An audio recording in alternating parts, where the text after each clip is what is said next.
Anga, the Chumash, and the Quiche indigenous people. So this is Los Angeles. Los Angeles County is also immigrant LA. Los Angeles County is the most immigrant populous region in the entire United States. 10 million people live in Los Angeles, and out of those 10 million people, 35% are immigrants. And then 60% of all the children of Los Angeles County are actually the sons and daughters of immigrants. Los Angeles has the largest indigenous immigrant population of all of Los Angeles. And I know that you're putting up Latter Day Saints, but we'll put the Chirla pictures up in a little while. Every year, immigrants contribute $108 billion to the Los Angeles economy, and this is through their spending. And every year, they contribute $38 billion to the local, state, and federal taxes. It's important that we actually underscore the contributions of immigrants to Los Angeles. This county, this city, would not move forward without immigrants. As stated earlier, my name is Angelica Salas. I am the executive director of CHIRLA, the Coalition for Humane Immigrant Rights. I am also an immigrant from Mexico. And our organization, I want to describe a little bit about what CHIRLA does. So our organization, CHIRLA, the Coalition for Humane Immigrant Rights, is the largest immigrant organization in California. We were founded in 1986 to advance the human and the civil rights of immigrants and refugees and to create a just society fully inclusive of immigrants. We are a California membership organization that works to transform local, state, and national policy to ensure that immigrant communities are able to realize the opportunities that they seek in this country. To that end, we organize immigrant workers. Next slide. We organize immigrant workers. We believe in people power. We organize immigrant youth. We also organize their families using their lived experience in order for them to win the labor, the education, the healthcare, the civil and human rights that they deserve. In addition, we also build coalition. Next slide. CHIRLA convenes partners and allies to collectively push for change. We believe that there is power in unity. Next slide.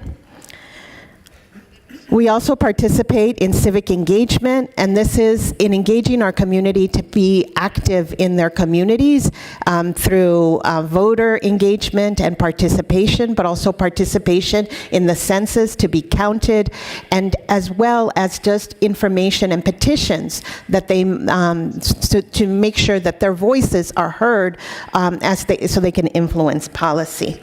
Next slide. We engage in policy and advocacy. These pictures show our members in Washington, D.C. These are immigrant youth, and also in Sacramento. For us, it's important that we advocate at all the different levels, at the local, at the state, and also at the federal level. Next. We provide legal services for our community. We provide legal services in the areas of family unity, deferred action for childhood arrivals, citizenship, and detention and removal. And I think that finishes that presentation. Migrants need strong organizations that will support their needs, but that also engage them in activities that help them understand how to succeed in their new home. CHIRLA convenes organizations that support immigrants so that together we can coordinate our services and our advocacy to work with immigrants, not just for immigrants, but with immigrants themselves. Integration must begin with the recognition of the inherent value that immigrants bring to receiving countries, and that while acknowledging that the trauma that they bring with them due to their forced migration. What would be anathema to integration is a deterrence and enforcement-centric approach. This prevents the integration of immigrants and signals to the public that they are not wanted. Instead, we urge that national and local governments foster policies that actually move forward integration and protection. Here in California and in Los Angeles, these are the approaches that we are taking. I want to share a couple with you. We believe in the recognition of immigrants irrespective of their immigration status. There are 11 million undocumented migrants living and working in the U.S. And here in Los Angeles County, there's about 736,000 undocumented individuals. At the national level, we want to pass immigration reform. This is what individuals deserve and need, and that includes a legalization and permanent legal status. We are having trouble moving this forward at the national level, but we can't let that stop us. So we are moving on policies at the state and local level that support the integration of immigrants, even as we advocate for the nation to act. At the state level, we have passed legislation that seeks to provide immigrants full labor rights and protections, living wages, health, and safety in the workplace. And this is for domestic workers, for day laborers, for garment workers, for street vendors. This is how we protect our immigrant workers, as well as for farm workers.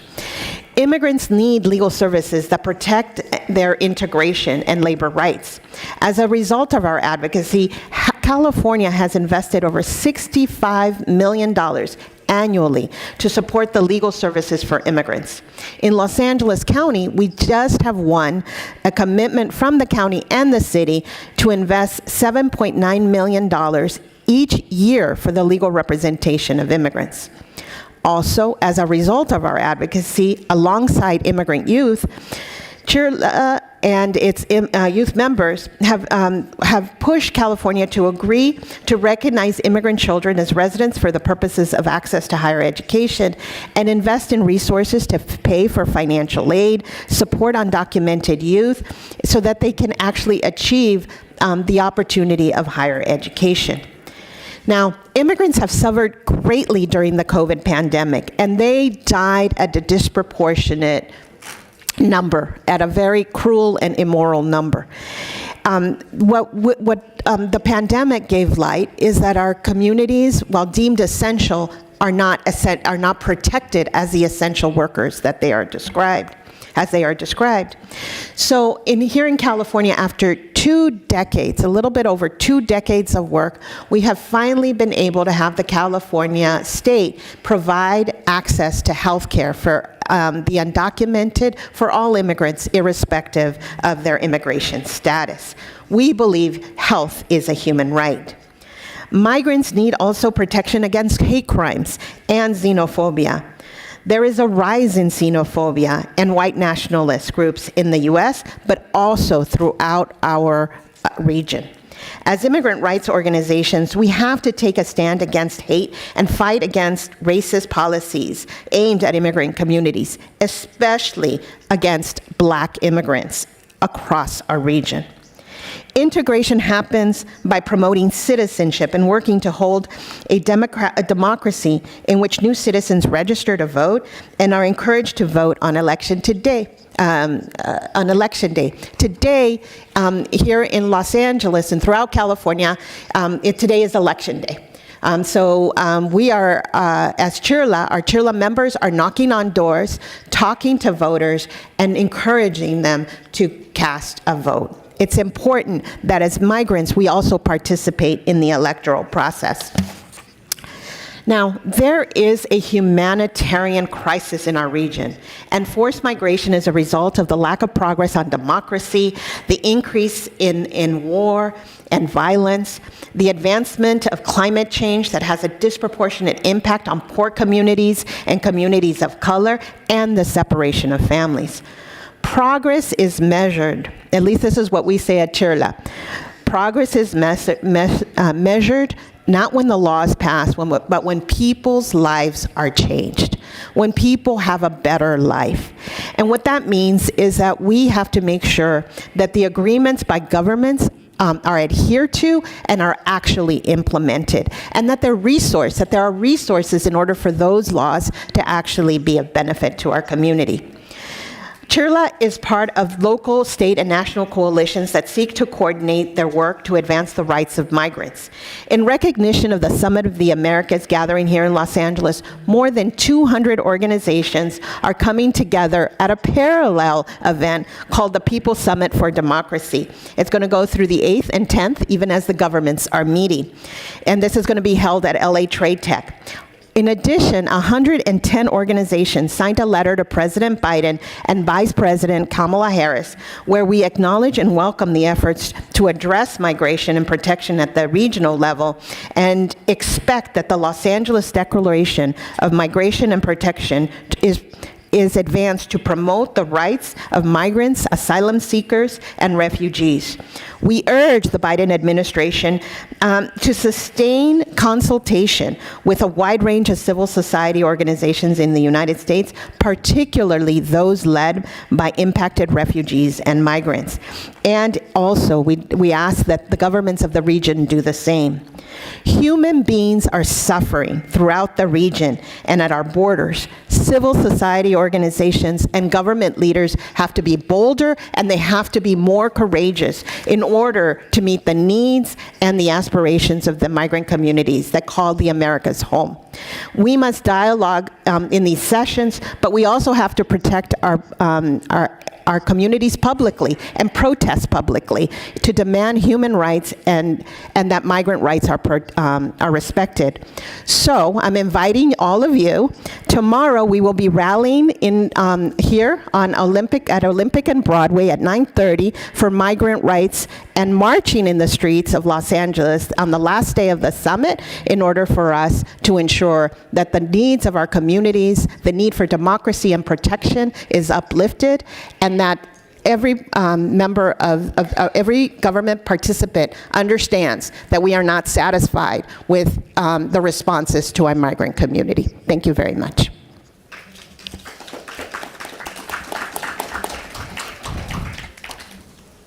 Thank you very much, Angelica. I think, Angelica, you made a lot of really good points, and something that it's resonating to me, it's the power in unity. Y como en la unidad está el poder. And really ties into integration, social cohesion, but also showing the positive contributions the migrant makes. You were talking about COVID-19 response and how immigrants were really, essential, or proved how essential they were in the COVID-19 response as frontline workers, right? They were the ones in the delivery of food industry, in the healthcare industry. And I do think and recognize that is an important point to make when we have challenging times. Migrants are the first ones to respond. I also took your point about countering the anti-immigrant narrative, and again, let's look at how civil society plays a huge role, from faith-based organizations, but also for human rights coalitions, and how do we really build community with host communities? Because I think that is part of it, right? Like, we have to make sure that we are not only talking with immigrants, but we're also talking to those that are hosting them. So that is really good points, Angelica. Thank you very much. I would love to continue the conversation on these topics as we continue with the Q&A. But for now, I'm going to give the floor to Cynthia Juarez Lang, and she's a senior counsel at Fragment, but also representing Latter-day Saint Charities. And Cynthia, please tell us the approach from the faith-based community. Thank you. Thank you so much. I'm so honored to be part of this distinguished panel, and I thank the summit organizers for the opportunity that we have to address this important topic. As you said, I represent Latter-day Saint Charities here today. We're registered civil society with the OAS. The number of people fleeing violence, crime, natural disasters, food insecurity and poverty, and crossing the borders in the Americas is reaching record highs. It includes a record number of children that cross the borders unaccompanied, all alone. The journey is arduous at best, often involves dangers of extortion, human trafficking, hunger, exhaustion, intense uncertainty. Many come with only the clothes on their back. Some are educated, some are not, but all have had to abandon jobs, schools, homes. Once migrants arrive in the host country, some are fortunate to reunite with family, but many others face forging a new and frightening path to create a new life. Most need support as they navigate the country and surroundings. Faith-based organizations are at the front lines of migration assistance throughout the Americas, not just in the U.S., but throughout the whole region. They will often have been part of the assistance during the journey, even before they reach their host country. Faith-based organizations work together to help local communities across the Americas meet the migrant needs. Our church has provided shelter, medical care, assembled many thousands of hygiene kits, provided food, water, clothing, waterproof coats, bicycles, books, backpacks, reading glasses, and much more. At Latter-day Saint Charities, we're fortunate to partner with and learn from many other organizations that assist migrants. These organizations range from other faith-based organizations to secular charities. Some are large international institutions, some are just local community initiatives. Sometimes we partner with the government agencies themselves. It's been inspiring to witness what caring people from all around the world have generously donated to help individuals and families who have lost so much. Across the Americas, many people of faith have experienced a deep and enriching joy as they've responded to that deep innate desire to reach out and to help those and serve those in extreme need. Much of the migrants' needs when they first arrive in a country center around dignity and information, as you said. There's so much they don't understand about where they are. They're often not clear exactly where they've traveled through and the journey that they were on. They just know that they got there. While they're incredibly resilient, they're also very vulnerable. They need information to make choices. People are more vulnerable without information. If migrants have been in ICE custody in the U.S., for example, they would have likely been transported to a detention center in handcuffs and sometimes in shackles. Many of their personal belongings would have been taken away. All their personal items are put in trash bags, and in many ways they're stripped of their human dignity. When faith-based organizations step in, we need to be sensitive to the migrant's condition. Not only do we care for their immediate needs by providing clothing, housing, food, backpacks to store items, but we also look at their long-term needs.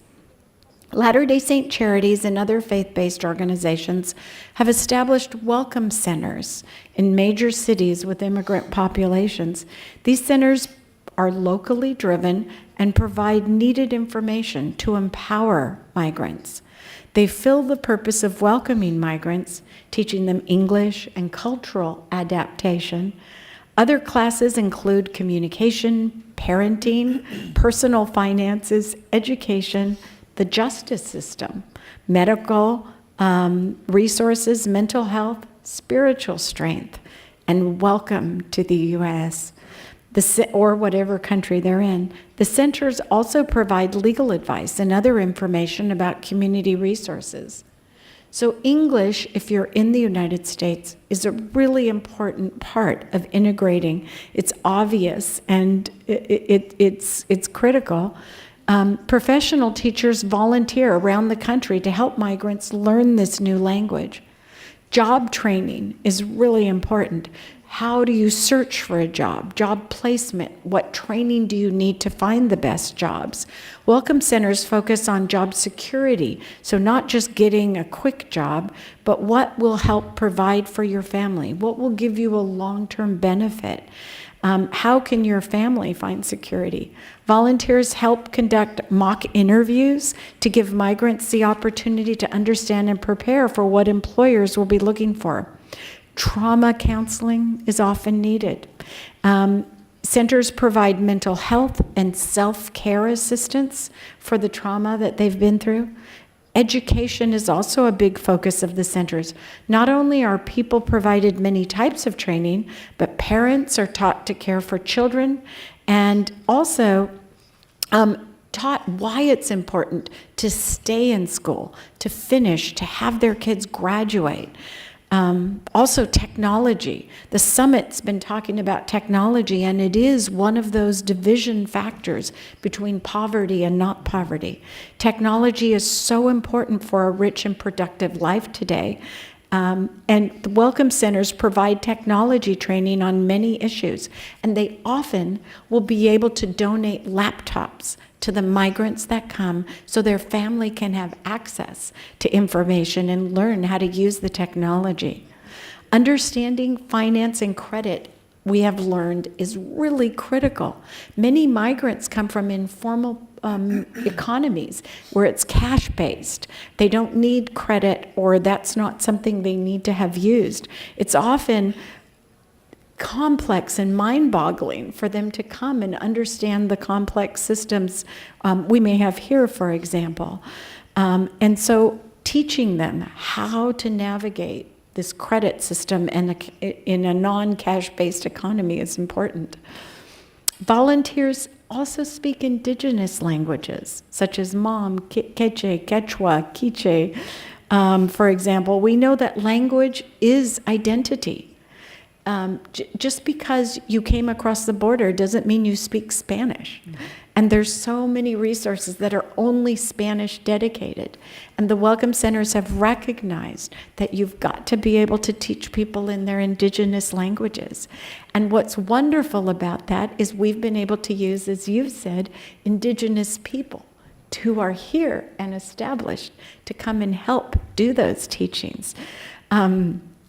Children who attend these trainings and things with their parents are also given the opportunity. They learn sign language, crafts, music, have a place to do homework, have tutors, and build community. One of the most significant things that people who I interviewed for this told me was that it changed the communities that these were in.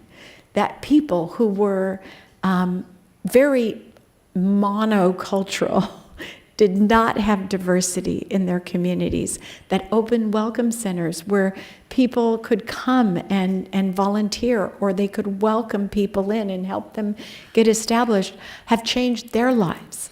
Their lives are more enriched now, and they now are integrated. And faith-based communities already have so much. They have youth programs, they have weekly meetings, they have organizations established, and we found that that's been a great way to integrate migrants into those communities that are already existing, and they find friends and home. One of the things the Welcome Centers are careful about, though, is to respect the individual's beliefs. And so it's very important that whatever beliefs they bring with them is the belief that the Welcome Center will honor and respect. And even though they may have training on how to find center or spirituality, that it's with a nod or an honor to them. There's countless other resources available to migrants, sponsored by many faith-based organizations. In speaking with many of the organizations in preparation for the summit, they tell me story after story how this changed their community and their lives, how they felt much more focused on migrants.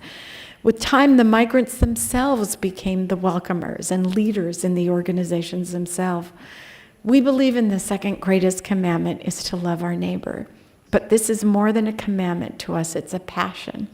We believe it's a true source of joy in our lives. We serve all of God's children. We serve everyone. Maybe really quickly, I learned this through my family's own experience. My father came from a rough railroad town in Mexico, in the jungles of southern Mexico. I remember him telling us he put the couple of clothes he had in a cardboard suitcase and came to the U.S. to study. He went to a place he'd only heard of, Utah.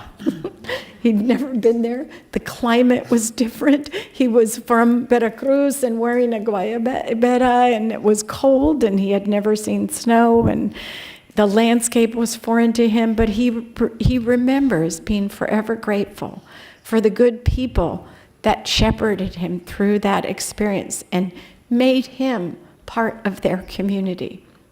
He felt valued.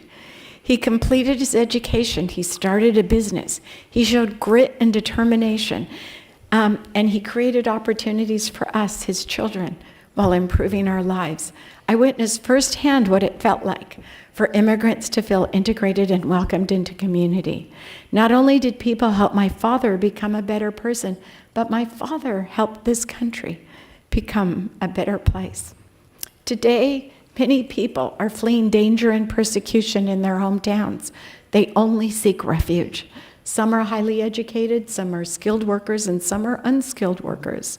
They bring talent, capital, and drive. People from all walks of life want a place to call home and want to contribute to their home. They too can help improve the communities they arrive in. Over the next few days, we have the chance to discuss practical ways we can help our efforts. Thank you for your passion and dedication for being here.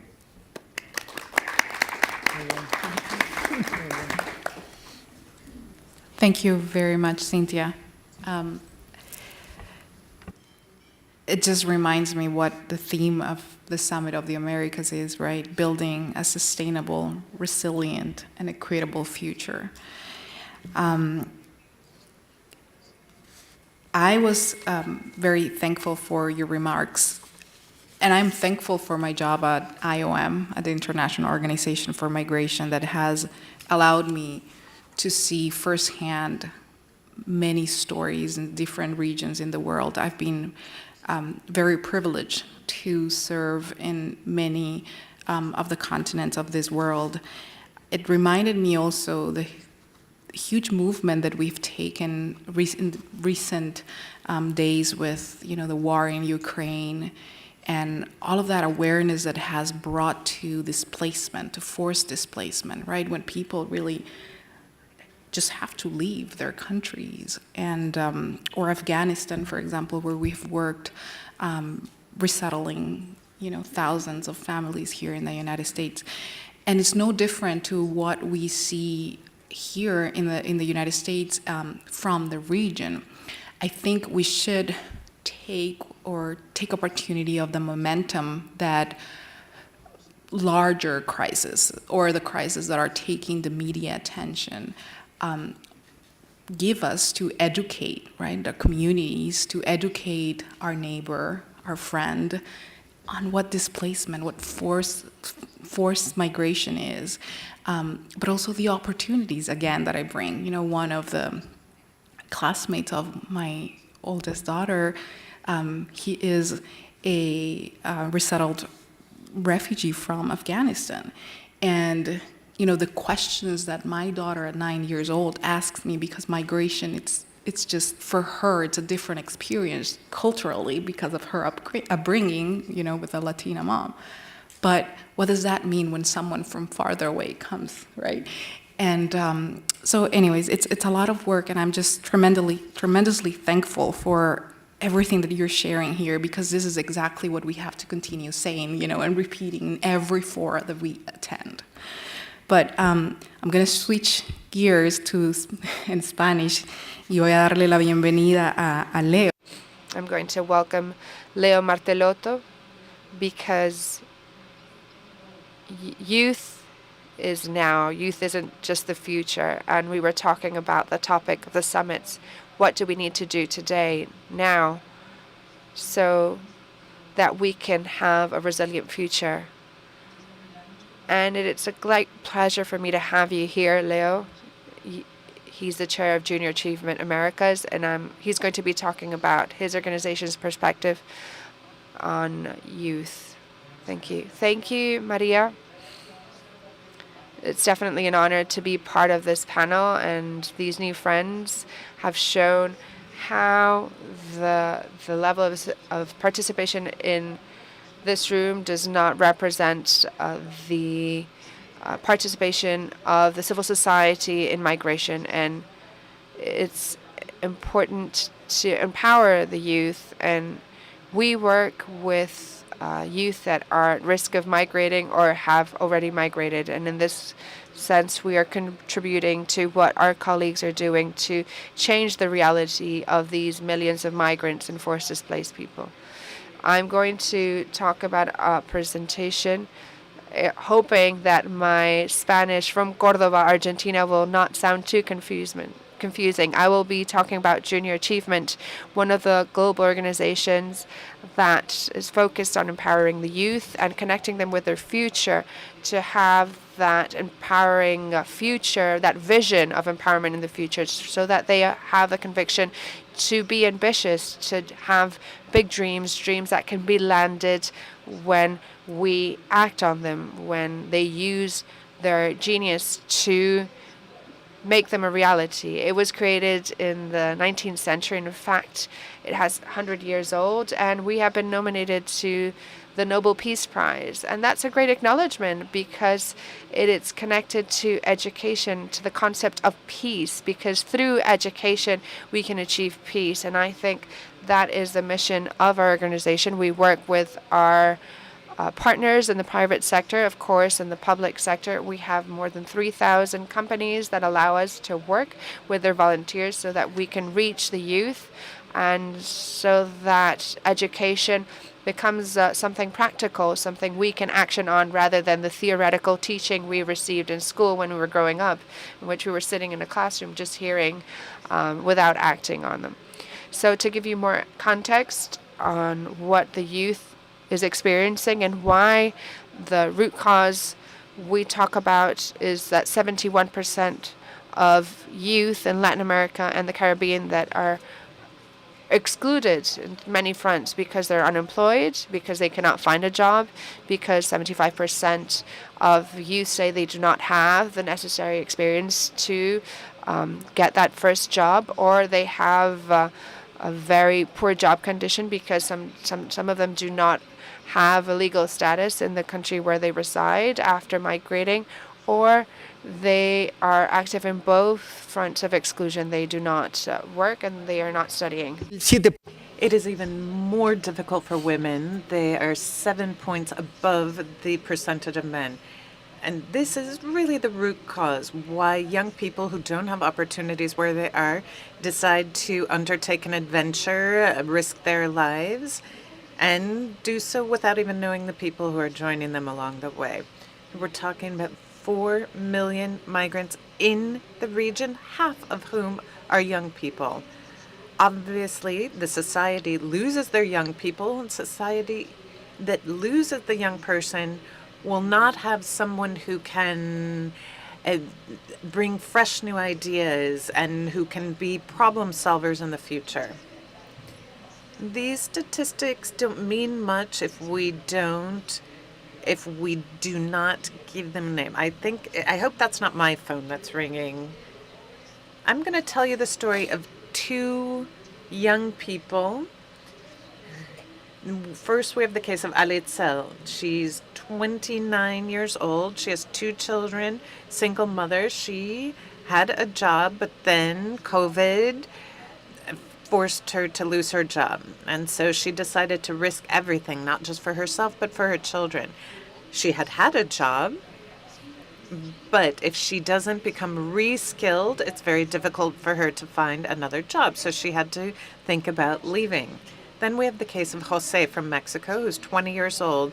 He had finished high school. He spent all day on the computer, and nobody ever told him that he could make a living with his computer, and he could make double what he would make in another industry. This was his hobby, and so he was able to turn that into a job opportunity. And we've seen this happen to, our nieces and nephew, our children. So I want to talk about specific initiatives that we have in Junior Achievement in an effort to make our own contribution. I'll talk about how we're trying to mitigate some of the root causes. As Cynthia was saying, the matter of technology is key. And why is that true? Because in the knowledge economy, that's where the opportunities lie for young people to become economically and financially active members of society. We have Grow with Google, which allows young people, wherever they are, to connect via their computer and to become certified in apps. This is where there are many opportunities. These teaches them different life skills, executive functions and skills, and they can access opportunities in the knowledge economy. There's another case that we have in Mexico where we have Junior Achievement Mexico is working with Junior Achievement in Los Angeles to work in Los Angeles with young migrants who are sending remittances, and it also works with the families who receive the remittances. It's financial literacy, because there have been record remittances from 2020, Mexicans in the U.S. sending remittances to their home countries, and 97 of migrants from Mexico are in the United States. So if we don't work with both sides, we know it's going to undermine and dilute the power of these remittances, because remittances are a very important part of Mexico's economic matrix. Now I wanted to talk about, in our program, Women for Development, to empower women. And remember the case in Mexico where there are Haitians, there are migrants in the Dominican Republic. We have a program for entrepreneurial women on the border. We try to teach them to become entrepreneurs. This is just a 15, 16-week program. And for them to learn what to do. It could be cooking, it could be anything, whatever they already know how to do, and to add value to it so that they can make a living and support themselves and their children. We have some seed capital that we give them so that they can become entrepreneurs. We're doing something similar in Chile. 10% of the Chilean population are immigrants. How can we help these women? And we know that the women are always the ones in charge of the household. We know that investing in women has a multiplier effect and improves by orders of magnitude the situation of the family. We have something that we call the gift of happiness, where we meet with them where they are and teach them how to become business women. I would like to finish by discussing the fundamental role of education, whether it's about addressing root causes or, as some of my colleagues have stated, when young people have risked everything, we have to, in the very short term, help to connect them to economic opportunities, because if not, there is a vicious cycle which can become generational poverty. My grandmother emigrated when she was 9 years old from Italy, but her daughter, my mother, graduated from the university, and that led to my own success. So we look at this, it's more and more difficult to see that happen if we don't educate our children and to make them active members of our economies. And with that, I conclude. Thank you very much. Gracias, Leo. Comparto mucho. Thank you, Leo.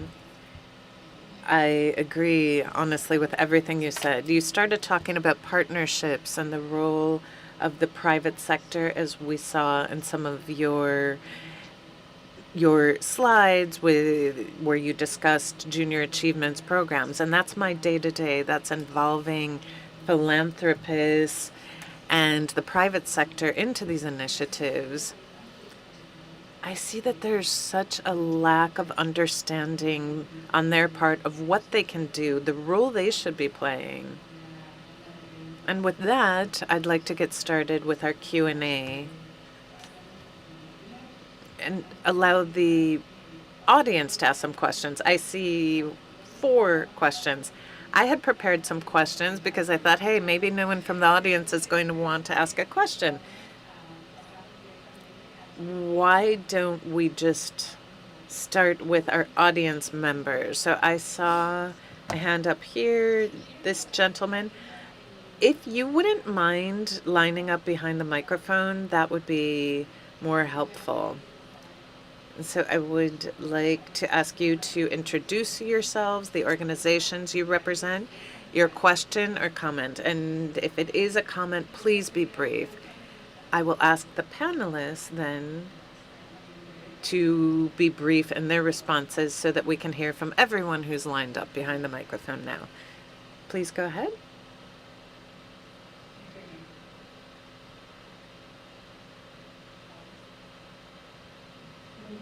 Yes, no, great.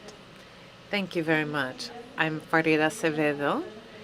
I am from the Somos Todo Venezuelan platform. I'm Mexican Venezuelan. I have lived in Mexico for 13 years at this point. First, I wanted to commend you for all the work that you do. The work you do is so important. It's so necessary. Above all, in the case of Venezuelan migrants who are very vulnerable, particularly the refugees who have lost their jobs and are seeking a new life. We're very grateful to you. This forum is more a dialogue with the governments of the region. Nevertheless, there are situations that have not been brought up here yet. Just to provide some context, and then I'll ask my question. We have situations on the borders where governments are not respecting the principle of non-refoulement. This can jeopardize the physical health and safety. We have cases of, like in Peru, where some of our political activists friends, with the change of administration, they've tried to return these individuals to Venezuela. In Chile, we've seen people die of hypothermia. I don't know what assistance is there to help to protect them from such difficult climate conditions. The Chilean government is not a signatory to the Global Compact on Migration. No, a Venezuelan doctor may be admitted and they'll give him a job, but Venezuelans that cross the border on foot find themselves in very difficult situations and they may die right there on the border. They have planes ready to fill up with Venezuelans to fly them back. This also happens on the border with Colombia. Those are the things have not been brought up thus far this morning in our discussion. So if we are all non-governmental organizations and we're aware of this situation and the humanitarian assistance and legal assistance that we provide to help them, that's very important. But what voice do we have in this forum in the dialogues with the government so that they take into account the principles of protection of non-refoulement and human rights protection?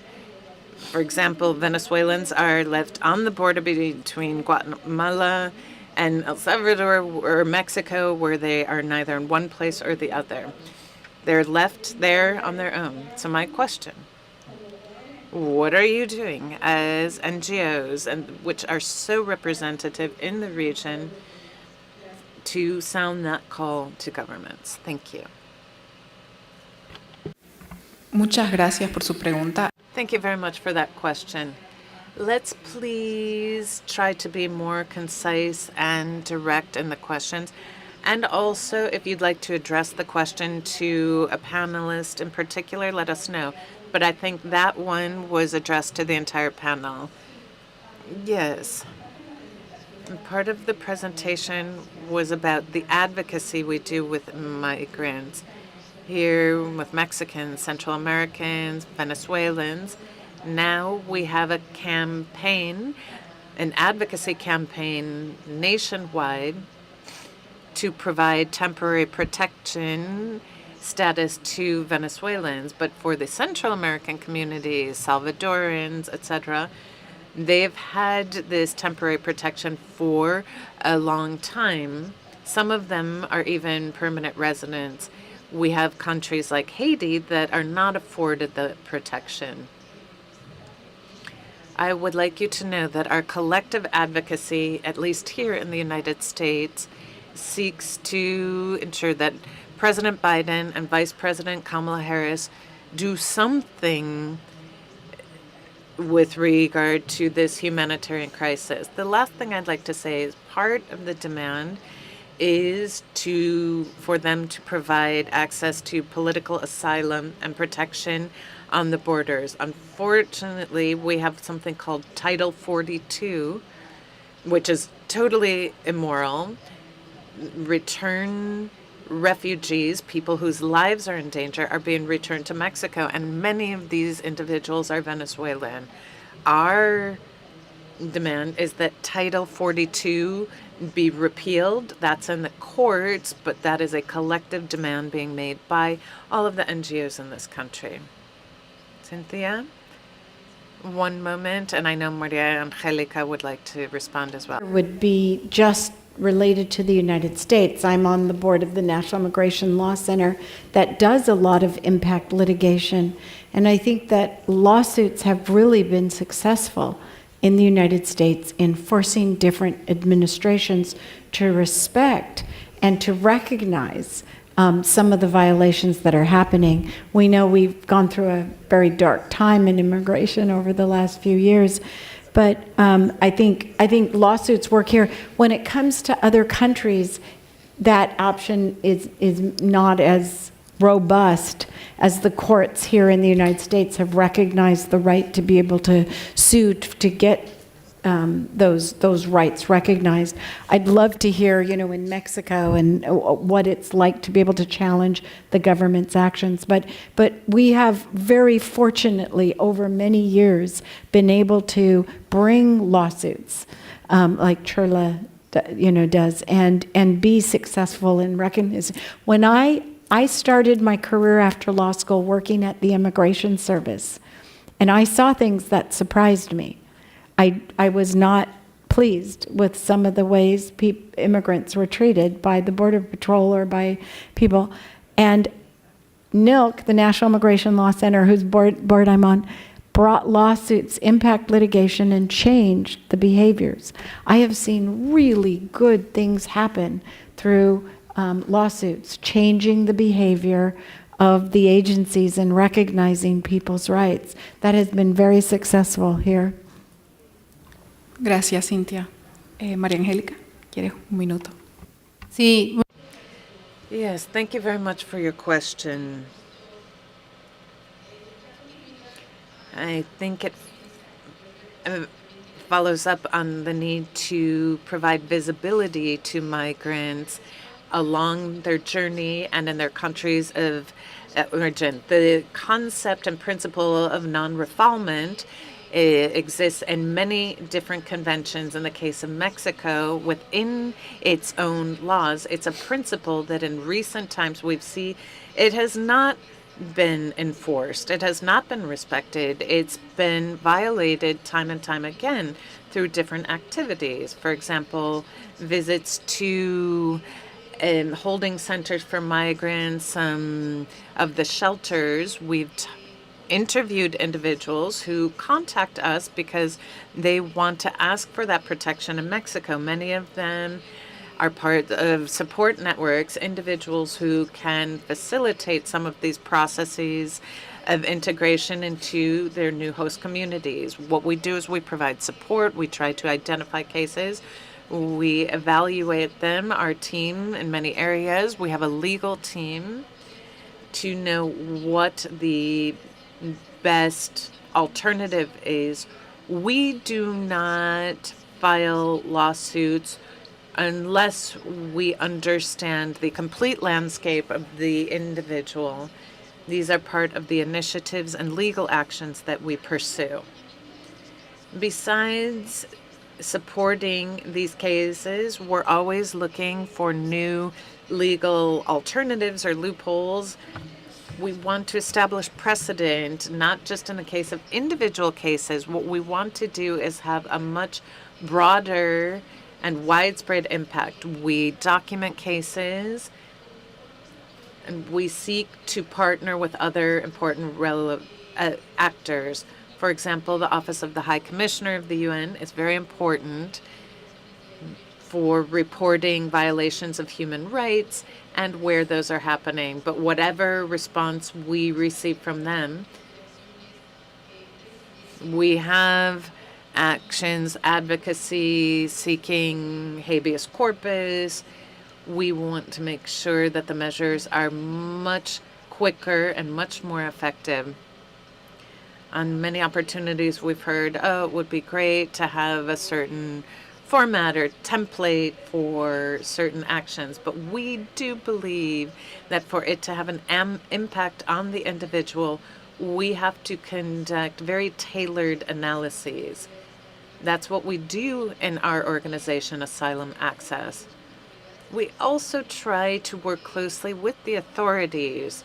It's not enough just to have a law on paper in black and white. What we do have to do is provide context for the authorities to see what the challenges of persons in positions of mobility are facing, so that in these agencies and from their positions, they are able to ensure that these rights are enforced and respected. As a representative here from the UN, we have a joint platform, R4V, that was the initiative of the UN Secretary General for UNHCR to consider the mixed flows of refugees and immigrants. Your question was very valuable, and I would urge you to touch base with the regional coordinators. We have an interagency group to coordinate responses. More than 155 civil society organizations are registered, and they are key in providing responses and support to Venezuelan refugees. So after the meeting, I can give you my card so that you can understand a little bit more on this R4V initiative. So I would ask you to please ask direct questions. Tell us who it is addressed to and the organization. I have a couple of questions. I'm Maria Rodriguez. I represent, and then there were none, and Democrats for Life of America. I am a Mexican immigrant. I'm the first immigrant to win a malpractice lawsuit against my employer in the United States. I think it's a little bit sad that I'm the first migrant, and I could say to Angelica that I never found a pro-immigrant organization that would support me when I was filing the suit against my employer. And so we have immigrants in California, many whose rights have been trampled on. They know that if they are whistleblowers, that they'll lose their jobs. And I'm addressing this to you, Angelica. And three Angelicas here. It's like angels, a number of angels here. There's a law in California that's very important. It's going to have an impact on us. Our trucking company, it's very difficult for them to hire undocumented workers. It's almost impossible, so we can't hire subcontractors. So in a state like California, for a person who was born here, it's practically impossible to rent their own apartment. 3 families have to do it because of the cost.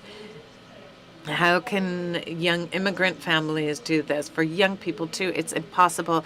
Even if they get DACA, even if they get scholarships, it's impossible for them to support themselves and attend university, especially if it's an immigrant whose language is also a barrier. I can't remember the name of our panelists from the faith-based organization, but the only organization that gave me a hand to fight against Planned Parenthood was the Catholic Church, because the church And many of the churches are the ones that are there on the front lines when my immigrants need things. So part of my question is addressed to Angelica. For example, I had to go to Arizona. It's easier to hire someone who's undocumented in a conservative republic state than it is in California. And I'm getting ready to uproot my family from California. As an immigrant, it's impossible to have a business here. The same is true with students. I heard your presentation. I have 2 children who were born here, but it's impossible for them to get ahead. Imagine the recipients of DACA. So for you from Junior Achievement, thank you for all of the help that you give, and thanks to all the churches for their help. I work with them. And then finally, my last question is, we go to the border in Nogales to provide support to those who have made their journey on La Bestia, that train. In many cases, they are being supported by the community, not the governments, not the Mexican government or the United government. It's individuals. We bring supplies, we bring food and clothing to them. But the entire system is the problem. So, Angelica, legal support. It was impossible to find anyone to support me because my employer was Planned Parenthood, and it's a powerful organization. Young people in Mexico. Thank you. I think then the question is, where can immigrants find legal support and assistance?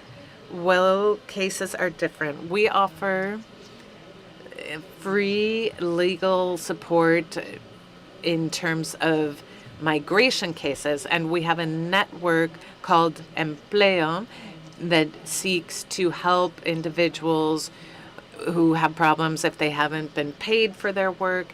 And we work a great deal with very low income workers. That's often the requirement. First, there are many organizations out there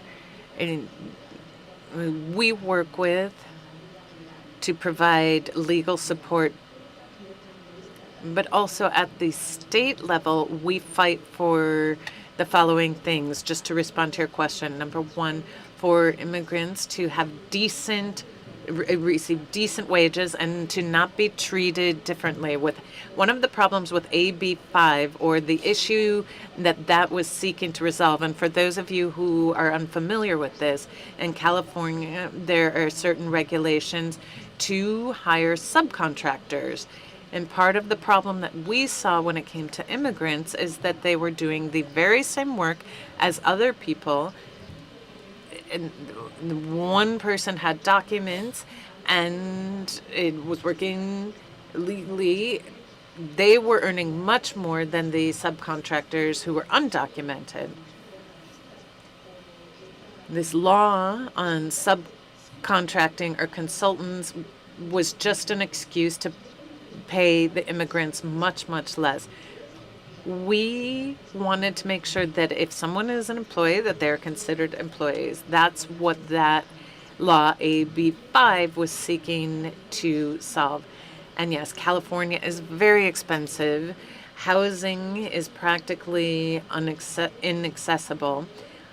What we're trying to do, and when we talk about housing, we need to also talk about wages, rent, access to housing. It's way too expensive, but we haven't talked about how to raise salaries, especially in the immigrant community who suffer more because their wages are much lower, especially if they're undocumented. I know that you're a businesswoman. As businesswomen, we have to understand that we cannot pay less to undocumented workers just because they're immigrants or undocumented. They must be given equitable pay.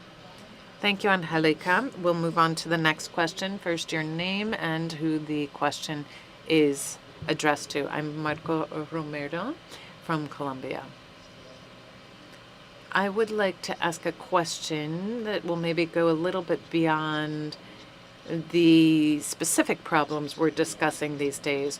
We are very pleased that a regional focus is being sought to address displacement, migration, and refugees. This is what the Biden administration has said, and other governments have talked about this. This regional approach is important because national laws do not serve to deal with issues that go much beyond their borders.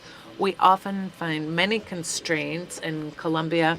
Venezuelans arrived during the pandemic, and beyond that vulnerability, they were also subject to violence in Colombia. And of course, then they moved on to other places in many cases.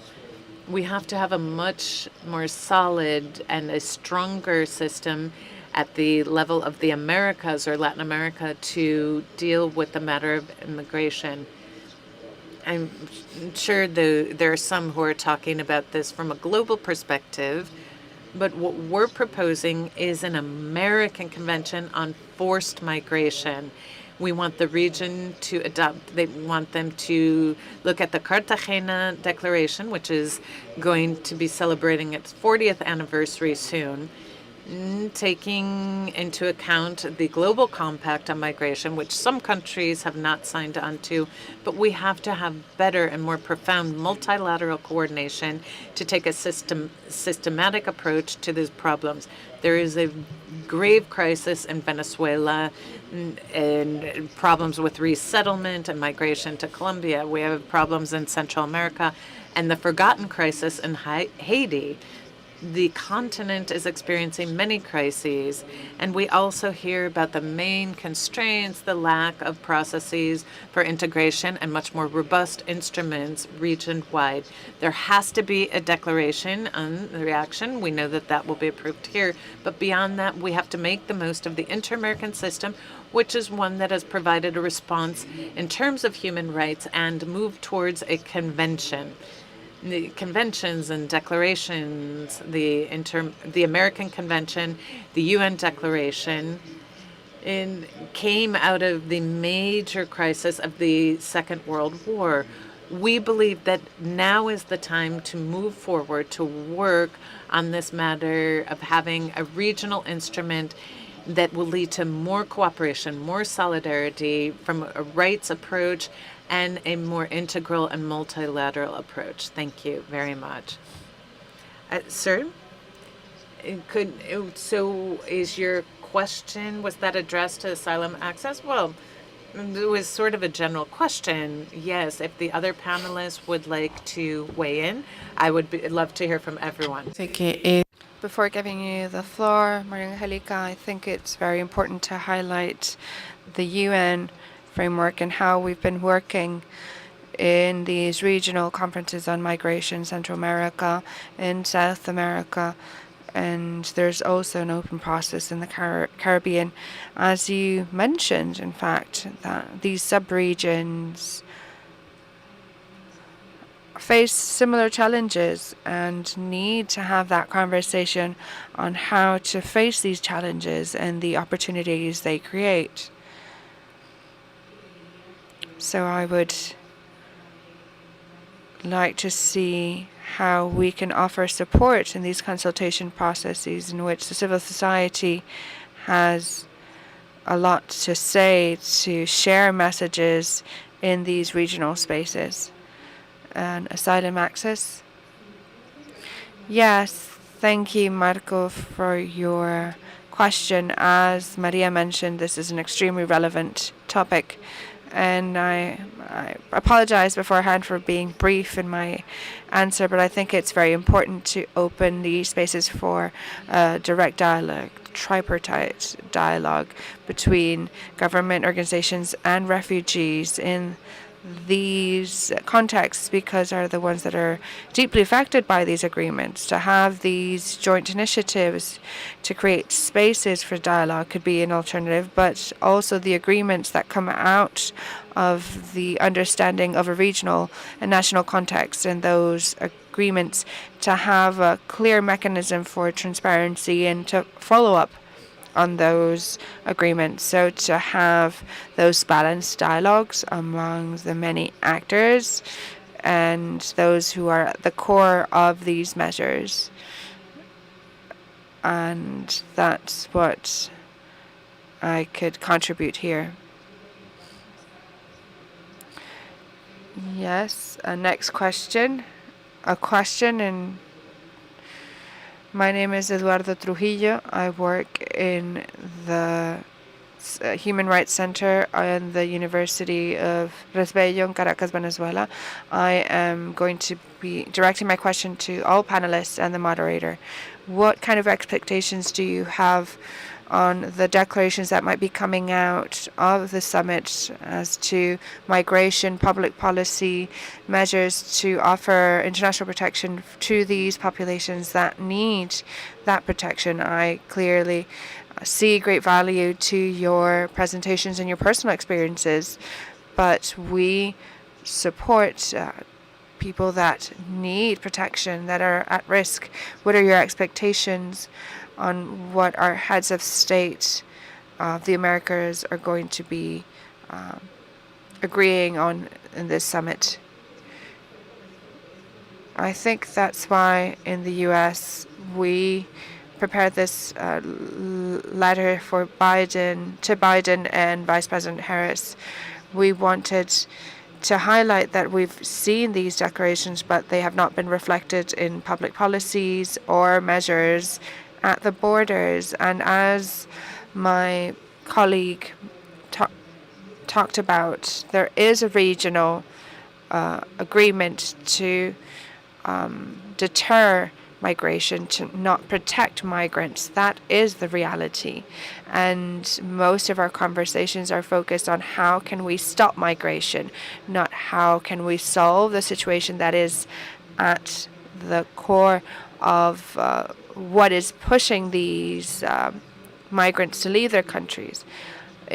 I hope for this declaration to protect human rights, to uphold the responsibility of governments to protect their citizens and to force governments to change their laws, because it's these laws that are causing great suffering in our communities. And we've also seen that it puts them in a very vulnerable situation. They're vulnerable to human trafficking, because if laws are focused on punishment and to be enforced at the border and not to grant asylum or protect our migrants, those people in a desperate situation will be forced to seek protection through cartels, through human traffickers. And I think this should also be mentioned, that these laws are making people more vulnerable. Thank you, Angelica. I feel that it's very important to listen to the youth and their perspective. Going back to that topic of resilient future, Leo, if you could give us your perspective. I think this has to do with that collective impact, that governments put aside their arrogance and have that view that they need to be the ones to solve the problems and to open the doors to civil societies, collective that has that spirit, that creative spirit of prototyping, the trial and error, that perspective on social impact that has not been leveraged by governments because they are disconnected. And it happens with the private sector as well. When it comes to migration and that lack of education, we have that systemic problem that has those different faces. It cannot be solved with one solution through one sector. Every sector has something and a role to play. The private sector has the resources to invest in the youth, technology, to find solutions. This is something that we need to leverage, and that's why the declaration should focus on this, to create a space so that we can all sit at the table. The government can offer solutions, but we can talk about small scale youth. We're talking about groups of 5,000 people, and at a large scale it's not having a huge impact, but it's the government, the one that can scale up all of our initiatives and that can channel through the civil society their efforts. Civil society by its own nature is very open to new solutions and to share best practices. Cynthia? interesting time where the solutions are bigger than any one country. And we can't just wait for one country to, we're waiting for one country to give their immigration advice. The truth is that these are regional issues that require not only multilateral solutions, because you can't do it country by country. It's a much larger issue than that. But I love the comment that it's more than just the countries, too. It's civil societies and it's the OAS. It's these organizations, it's the summit, it's what we're doing now. These organizations need to be able to have a strong voice because every country is going to look out for its own benefit. And people are driven by politics. Will they get reelected if they make this decision? And these type of humanitarian issues are why the United Nations was created. It's why we exist. And this is the time to step up. So my point. And by the way, organizations like the one I'm representing here today, LDS Charities, will not take political positions. They will not litigate. That's not their role. There's different roles, that isn't their role. There's other good organizations that will do that. But this is something, the right is the OAS, you here today.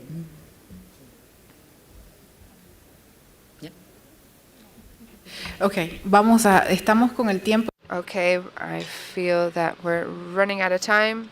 I'm looking at the clock. And I love to hear that solutions are bigger than one country. Next question. My name is Nancy Orellano of Venetiva, Peru. I work with Venezuelan migrants, but we're also open to other migrants, as even Peruvians that are coming back from other countries. So I have a question about why is so much novelty about migration when migration is part of our history? We are all migrants and 4 to 5 generations back. Many of the solutions that you are giving us are reflected in those measures for governments published by the IOM 5 years ago. We had that global compact as well, and those regional agreements, the Quito process, Lima, we have RFOB, and those groups focused on migration work in the region. And sometimes there's too much of a focus on migration policies rather than a migratory perspective on policies. Migrants are part of the community. We are part of these communities, and we need also our intersectionalities to be seen and interpreted within these communities. We are women, we're mothers, we are Afro-descendants from the LGBT community, and it has all these different levels, but declarations that do not determine the specific policies that empower the civil society. It's very hard to see how the civil society has been used to talk about certain topics, but without creating that accountability to create that connection with migration, to migrants, to be part of that conversation. And in fact, we are in the tax sphere, for example, we pay even more taxes than citizens, even if we have a lower income. So why aren't these legislations reviewed to understand what are the policies that erode our human rights and have a greater participation of migrants at a technical level, understanding that we also have experience and are able to contribute to these communities. We are neighbors. We are part of this community because we contribute to the community, because we suffer the same problems of the community and understand the challenges. Okay, I have 2 open mics. Okay, I'm going to answer to this question. First of all, our organization believes in migrant leadership, and we don't think we can do anything without leadership by those people who are directly impacted by migration. Now, as to politics, yes, we also make progress in the politics side to promote candidates that are migrants or either sons or daughters of migrants who understand this situation, have lived through this experience, so that they can defend policies that defend migrants, that defend their human rights. And we need to have different leaders in our communities, in the government, that understand what is happening. And I think part of the shift we're seeing in California, and I've talked about different changes we've seen in public policy, what I haven't mentioned is that we are also part of a process that identifies leaders that understand the migrant community and that are in favor of these policies. At a regional level, I think we need to elevate that leadership of a diverse and migrant community that come from different countries that speak different languages, because if not, we will not be able to have a positive impact. Thank you, Angelica. Next question, please. I'm from Trinidad and Tobago. I'm the Executive Director for the Caribbean Center for Human Rights. So I have one question for Leo and then a comment. Leo, so in Trinidad and Tobago, refugee and migrant children, they don't have access to education.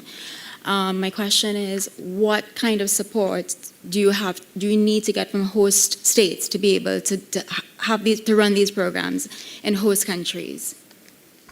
So historically, Junior Achievement used to work only in schools. It was created as a program to be run in the classrooms, but then of course we understood that many of our young people were not in schools anymore because they drop out. So right now what we are doing is not just allowing young people to access our programs through schools, but also we are going to community centers. We are working with youth centers created by governments to also allow them to access. And now also through digital means, when they do have access to internet or a device.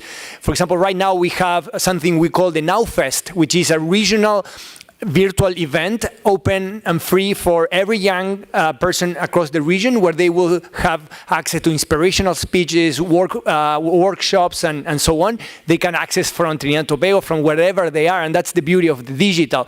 If they do have access to some digital mean, a device and an internet connection. And we know that many governments are creating, labs where young people can go and access. Actually, Junior Achievement in Trinidad and Tobago has more than 45 years of history. It was one of the first Caribbean J operations that started more than 45 years. So I'm open to talk and to connect to see how we can collaborate more. Yes, I'm grateful for that opportunity. Thank you. Another question, Trinidad and Tobago, can you all hear me? One other question. So Trinidad and Tobago has been one of the receiving states of Venezuelan migrants, disproportionate to the population with regards to other countries in the region. And this is just a comment, and I'm not sure, for the international community engaging on this issue, I'm not sure what sort of assessments take place with receiving countries in terms of the infrastructure and capacity to be able to receive migrants and refugees, because in Trinidad and Tobago, access to education, there's none. Right to health, access to health is limited. Access to legal services, it's very, very limited because there isn't that capacity and there isn't that infrastructure available. And this is a recommendation by organizations when they're developing strategies to do these assessments on the capacities and on the infrastructure to see how to, increase protection, because right now in Trinidad and Tobago, protection is very limited and they're very vulnerable and they're facing multiple risks. Thank you very much. Thank you. I will take that question after the session so I can direct you to points of contact in Trinidad. I've been there and I'm very familiar with the response in Trinidad. The next one, please. Good morning, everyone. My name is Sanjay Greenwich. I'm from Integrity Group Barbados. And thank you to all of the panelists for your individual contributions. I'll try to be very brief. My question is directed at Cynthia. I would have heard you mention during your presentation that your group was responsible for being instrumental in different cultural adaptation strategies, and you mentioned cultural integration initiatives as well. And I think that those were very commendable. But my question is, how do you successfully achieve this while retaining, the cultural norms and values of the migrant communities? So how is that objective met while simultaneously being wary of cultural assimilation and the threats associated with that? Yeah, it's such an excellent question, and it's an excellent goal. To be successful, the migrants have to understand their host countries. So that is an important part. But at the same time, you don't want to lose it. And the experiences that I've seen, I can't say everyone's been perfect at this, but the experiences I've seen have done a rich job of taking as they're introducing them to their host culture. The host people are learning how to cook their foods that they bring from their place, and learning cultural traditions and doing different things so that they can come and have that intercultural exchange. That's part of welcoming them and part of being them. And it's why those centers have been so successful, because it's not just taking people and smashing them into the local culture. It's respecting what they bring with them and integrating. And I think the word integration is probably a good word for that. It's not just leaving behind and moving, but it's integrating those cultures. And I've been told, and I talked to many faith-based organizations in preparation, that there's communities in, Michigan and Ohio and places you wouldn't think of, and that now know much more about the culture that the migrants have brought there, their home culture. I'm sure that, this is always something people have to focus on. There's always a balance there. How do you do that? But it is something that they've all told me was really a big part, and they felt they grew, and their children grew by learning those intercultural things. But thank you for raising that, because that's important.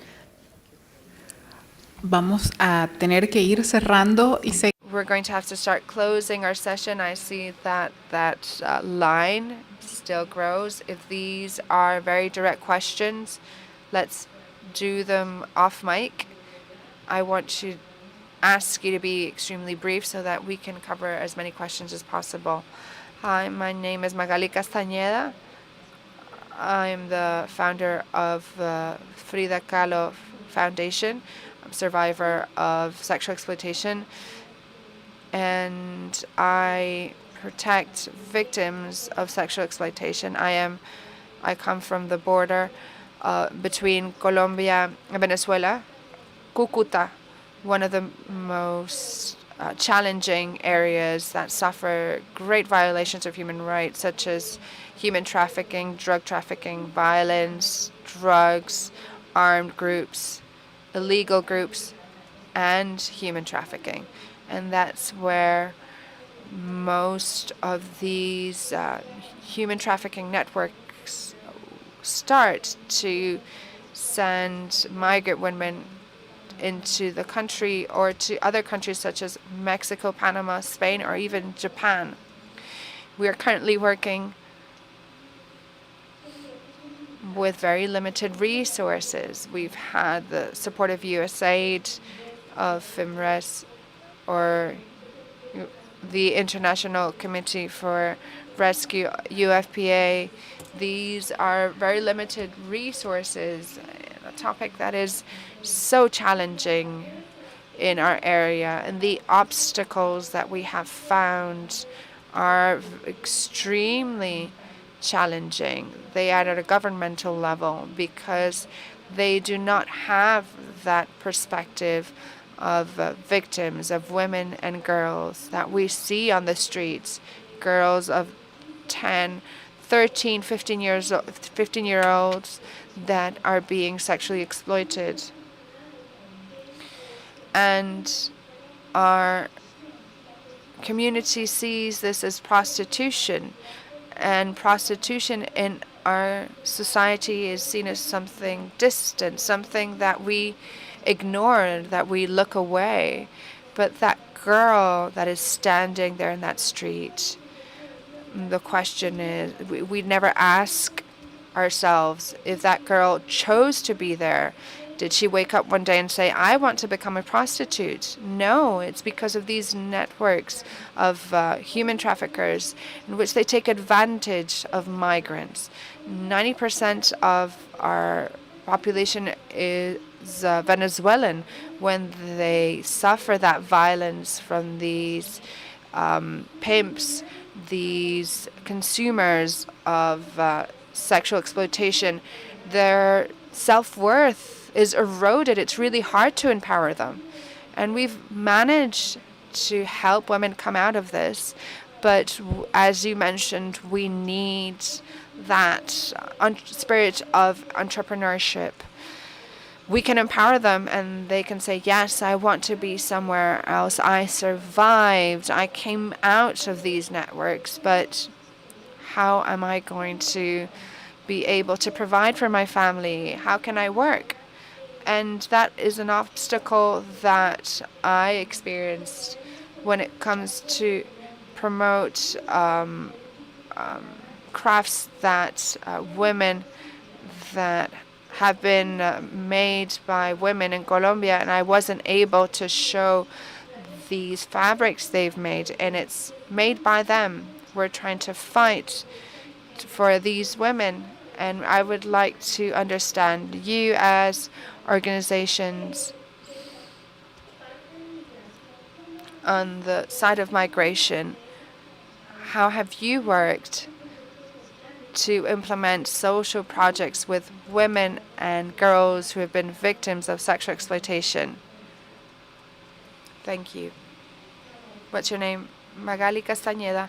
First of all, thank you for being here and for your voice, because that is the starting point for everything. To talk about this. Talking about this is extremely important. And I congratulate you for your courage and for your voice. And I know there are a lot of organizations that definitely work with people that have been trafficked, but trafficking is a common denominator for all these crises we're seeing of mobility. It has to be a priority, the highest priority of our actions. Now, when it comes to rescuing somebody from human trafficking, we need to offer them options, because what other options do we have? If I come out of this, what are my options to make a living? Because of course prostitution is not a choice, but what are the options that I have to come out of this? What are the options that we can offer this person? And I wanted to maybe have this question directed to Leo very concisely. If you've worked with youth who've been victims of trafficking, or how have you been able to support these victims? And Angelica, I know very briefly that those options, what is that current that we can give them so that women can take that leap of faith to come out of this, because it's the only thing they know. They've been doing it since they were 12 years old, and now they have 3 children. How can you help them to convince them that in 15 weeks they can start cooking from home and they can sell them, because now you understand marketing and you can understand a business plan without any other knowledge? You can explain to them how to have that business plan, but they have to. It has to be very clear. They can have access to a microcredit line so that they can, microfinance, they can actually access the resources they need. They can understand a new path with working on their self-esteem as well, which is one of the first obstacles they're facing. We can actually connect after this event and talk about what we can do with your population. Thank you. And I also wanted to thank you for your work, because it is extremely important. it's so important for you to have a voice and to talk about women's experiences. 3 things very briefly. First of all, women victims need to feel that their organizations are safe, that they can talk about their experience. And I feel that as a civil society that works with migrants, we have to create that safe space so that women can talk about this. Secondly, many of the ways in which human traffickers make these women vulnerable is through their legal status. And much of the work that we've carried out is to focus on acquiring a visa, the visa T, that if you are a victim of human trafficking, you can request protection. And another aspect, thirdly, has to do with work. What is a job?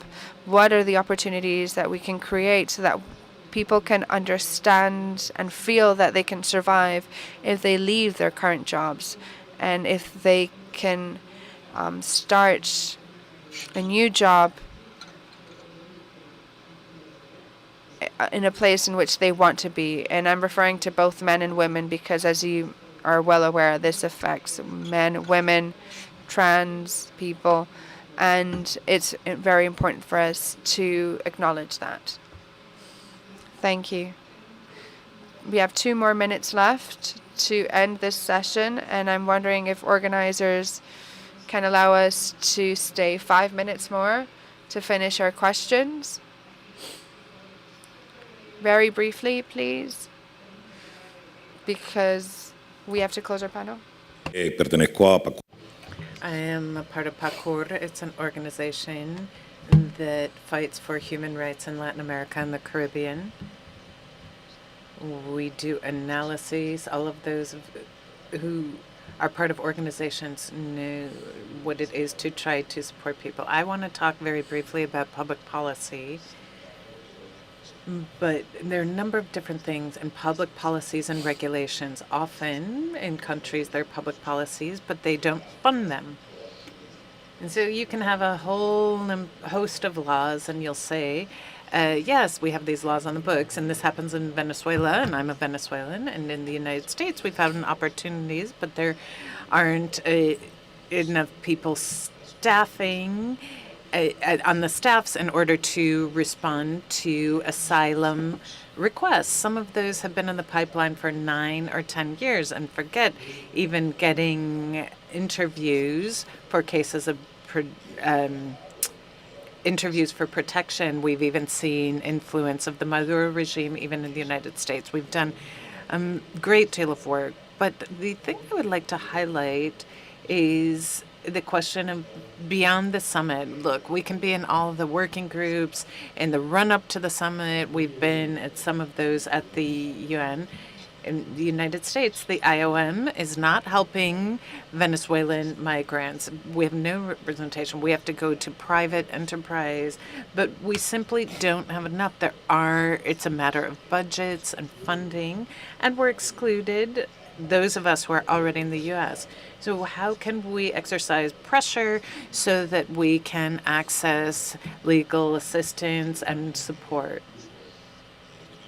What's more, we are trying to push forward some cases in the International Criminal Court where we are filing suits for crimes against humanity. But what can we do? We've seen all over, there are different treaties out there, but it's all more of the same. So what can we do through organizations? Because there are a number of different solutions that people have come up with, but it's kind of the chicken and the egg. There's no place to put either the chicken or the egg.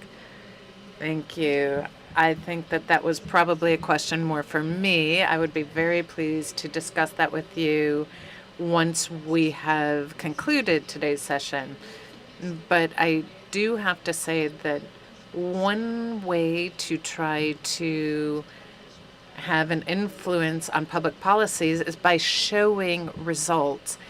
These different organizations have shown us that when they have resources from the private sector and the international community, that this generates interest. So what can we do? We want to scale up. If you can give us more funding, as Leo was saying, we have X program that's helped 400 or 5,000 young people. When we're talking about scale, that's where we need government. Okay, just be very brief. Thank you. I'm Luis. I'm here with an organization for indigenous leaders. We work with the indigenous migrant community. Angelica made a very important comment. In Los Angeles has the second largest community of indigenous languages in the entire country after New York. So there are two cities with the largest linguistic diversity in the continent. So here we've been talking about the integration of migrants in the Americas.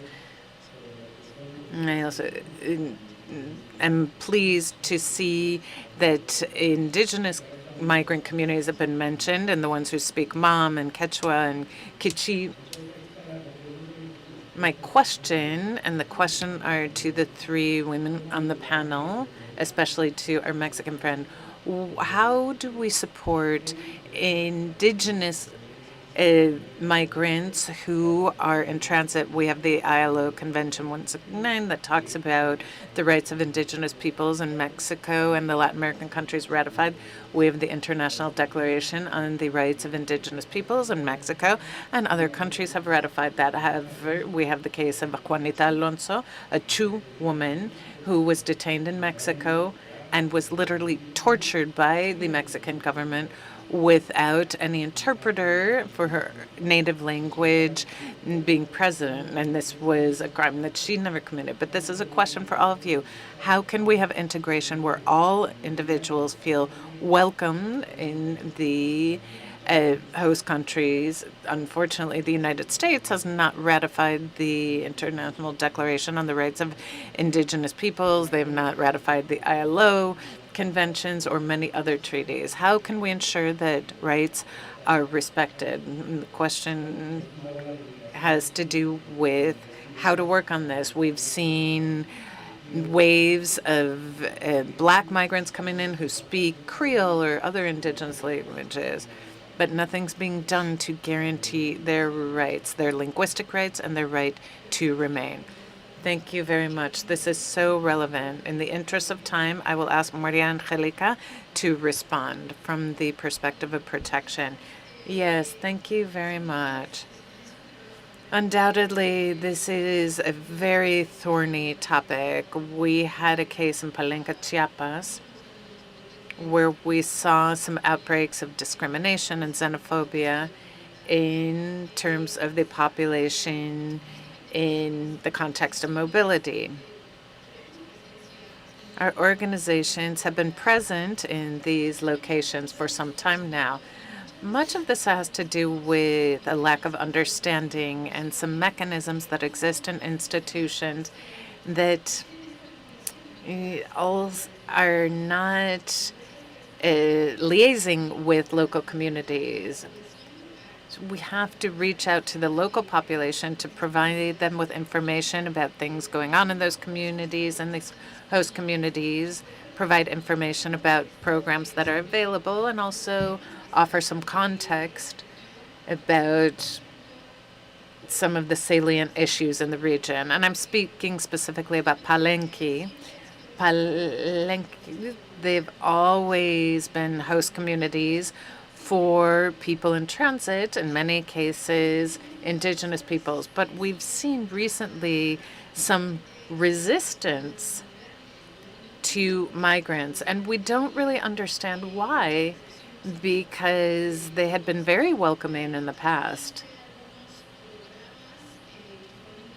However, thanks to some programs that have been implemented there, the people in Palenque, or in the case of some programs, they didn't really understand the roots and origins of the program, and that had a negative impact. So we had to do some advocacy work with the location and with local governments. We think it's very important to work together with them very closely and to mitigate some of these outbreaks of xenophobia, Afrophobia, which is a recently coined term. In many cases, it's not rejecting people because of their nationality or because they're migrating. We also have been talking about economic disadvantages. When we talk about these issues, it's important to shed light on this, to give it a name so that it doesn't get lost in a broader vision. We have to really look at things from a local level. Thank you, Maria Angelica. Are we allowed to take the next question? Soapbox. It's going to be a little hard. My name is Marie-Rose Ome-Murphy, and I am the co-founder and president of the Haiti Community Foundation. In French and in Haiti, it's Fondation Communauté Haïtienne Espoir. But I'm also a strategy and management consultant, and I'm actually working with for the International Rescue Committee, but I'm not representing them. I'm asking the question as a Haitian. But I've been doing a lot of research about Haitian migration. There's been a lot written. There's been a lot, and I've talked to people all over Latin America and in the US. And what has been documented is systematic. You want to talk about discrimination and xenophobia, and different states from Brazil, I mean everywhere, Panama, Chile, Cuba, Dominican Republic, Guyana, Barbados, Turks and Caicos, whatever, systematic refoulement, mistreatment, even, and just breaking of their own policies and laws. My question right now is there anything planned in terms of international protection of Haitian? Because one of the things that concern, and also what is being done in terms of documenting some of the numbers. Because when you don't have the numbers, people are invisible. I feel like I know myself, and being very involved in sort of like Haiti, I wasn't aware of the magnitude of the Haitian migration crisis, which, as I said to one person that I sort of like talked to, because he was saying, well, we can only do so much, and Haiti, Haitian. I said, it's not a Haiti-Haitian issue anymore. It's a regional issue, and it's a growing one that people are experiencing. As I talk to people in Mexico, as I talk to people, in Brazil, and we know in Panama and everything else, we're really talking about. So, international protection, is there anything in the making in terms of tracking as far as the numbers are concerned? Because we know, and people know and have told me, that the Mexican government doesn't have reliable numbers, and in a sense trying to minimize that. I'll talk about my own country and saying that it needs to take leadership and responsibility in terms of advocacy, and also trying to document the issues. And I really didn't, because this is a long line, didn't want to come here, but I also feel like, and I realize that the Venezuelan crisis is huge, even though there is a push at the UN, which has been influenced by the politics and people coming together. So it's fantastic. I'm happy for them, even though it doesn't meet. But right now, it's pretty horrific. I'm having I'm getting traumatized just reading reports and talking to people. So anything in the making, international protection, anything to track the numbers and make things more visible? Yeah. I think it's a very important question, because Haitian migration has been really just looked from the migration to the Dominican Republic, and it's kind of not really as nearly as close up to the really knowledge and understanding and awareness of where migrants from Haiti are really experiencing their journeys, right? Right now, we're talking about the Darien Gap in Panama. The numbers are just astonishing. Mm-hmm. And I don't want to dismiss the importance of the topic, and I know that you made the line, but I am very conscious of time, Angelica. So if it's something very relevant about protection, and I am more than happy to connect with you because we have a very large mission in Haiti, and I would like to talk about it. But please, Angelica. So the only thing is, here in the United States, pushing for TPS for Haitians as opposed to deportation. CHIRLA has a staff and an office in Tapachula, working in the region, working very closely with Haitian migrants. But I would just say, in general, Black migrants, right? So Haitian migrants, migrants from Cameroon and from Africa, who we do see are experimenting a different type of treatment based on their race. That is why in my comments I talked about immigrant rights organizations need to elevate the issue of racism and be very clear that it needs to be eliminated in the treatment, because we see different treatment of different people based on race. And so this is something we advocate for very specifically in the last thing in here in United States. Also growing the organizations that are protecting the Black migrants, Haitian migrants, et cetera, because we also believe that there needs to be strong organizations to protect and uplift the issues. Okay. Thank you, Angelica. The next two questions, and super briefly, because now I have to go.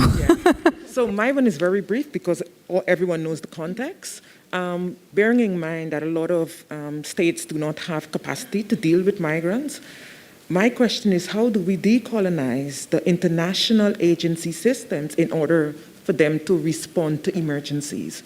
So my organization is Blossom Incorporated in Guyana. We're currently dealing with what's becoming a crisis of migrant babies dying of malnutrition. How do I get the international agencies to respond quickly? That's my question. So the question is how? How to, basically because most of the international agencies are saying, okay, we have CBI, we have all these paperwork that we have to go through before we can release new funding, or we don't do nutrition hampers, we do something else. So it takes a really long time, and weekly babies are dying. So while I wait on them to sort out their paperwork, we have an emergency on our hands. Thank you. I think, Angelica, you want to make a comment? I just think that part of what we also have to do is, when we talk about diversity, equity, and inclusion, we also have to think about the immigrant organizations, the organizations that support. And when we think about equity, are we actually providing the resources necessary for organizations that are serving Black migrants, that are serving individuals who need the support? And that part of the diversity, but also inclusion, is that you have more staffing in some of the international organizations that reflect the very immigrant community that needs the support. And I think that's a place to begin as well. And we have the last one, because I know that we have to close. After, I'm going to ask the panelists to have 30 seconds for a closure statement. And I know that's a challenge, but I know you can do it. Please, last question. Buenos días. Good morning. I'm Joana Jimenez. I am the founder of a Colombian organization. We are headquartered in Bogota. As we know, there are 32% of the Venezuelan migrants are in Colombia. This has been a huge challenge, but there is an even more serious issue. Despite the fact that resources are forthcoming because our country has them, but the problem is that these resources do not get where they need to, and this is having a huge impact. That's why, as a foundation, and many other foundations in our country have created projects. We created a project that's called the Children's Club. It was created for Venezuelan migrants in Colombia. It's very sad to see children begging in the street, children at the stoplights, at crosswalks, children who are victims of human trafficking, prostitution, and also child labor. They don't have the opportunity to have a happy childhood because of a lack of resources and a lack of assistance. So we wanted to shed light on this issue and ask very specifically, we as foundations, how can we manage resources to ensure that they get to our institutions directly and not so that they get to places where they're not used? Because we have made great sacrifices to help these children. So thank you very much. Thank you for that very important question. I think all the organizations represented here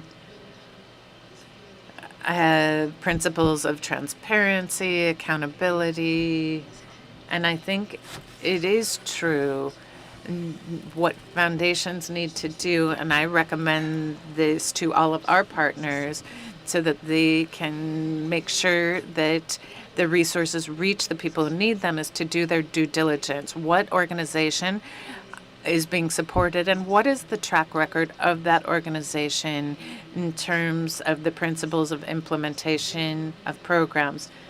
As I am the moderator, I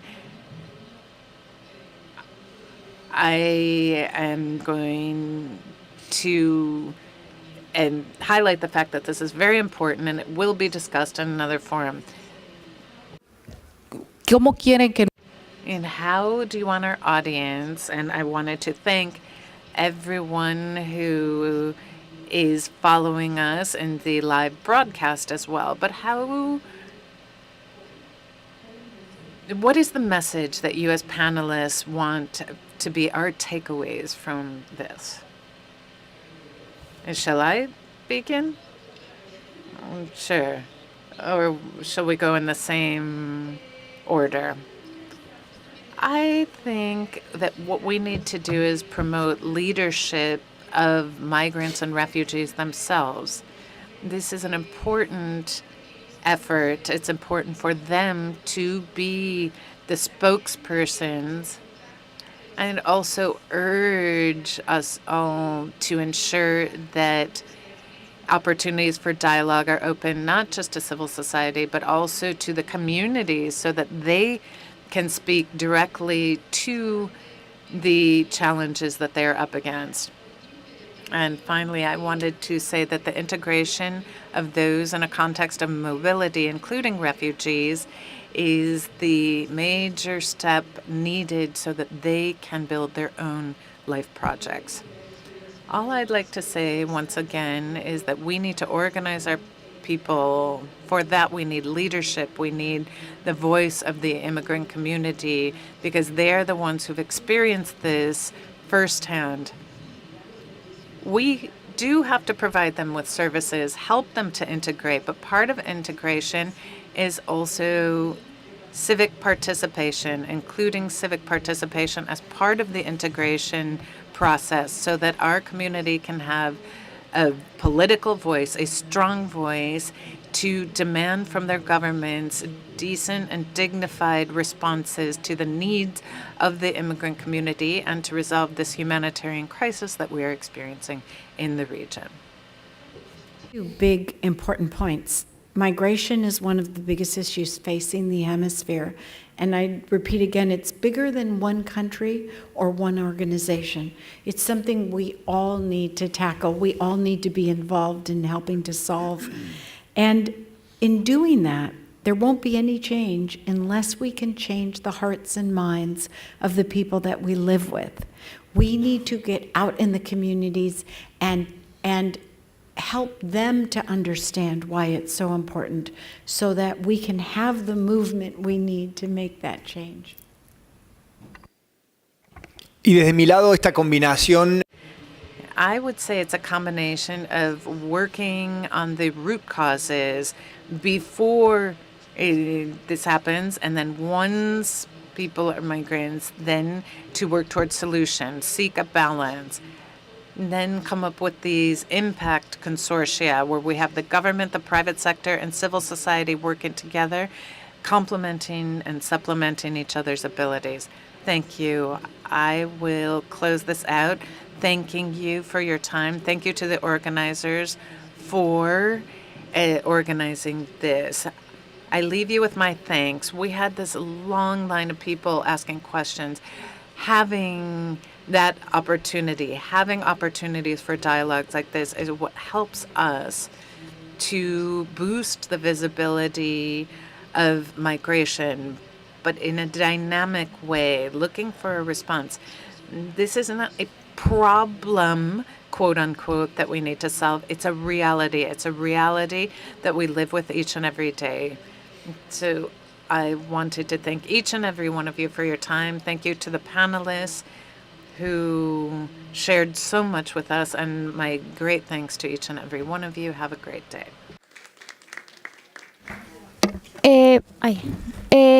No, no jala. ¿Aló, aló? No, ya parece que lo apagaron. Quisiera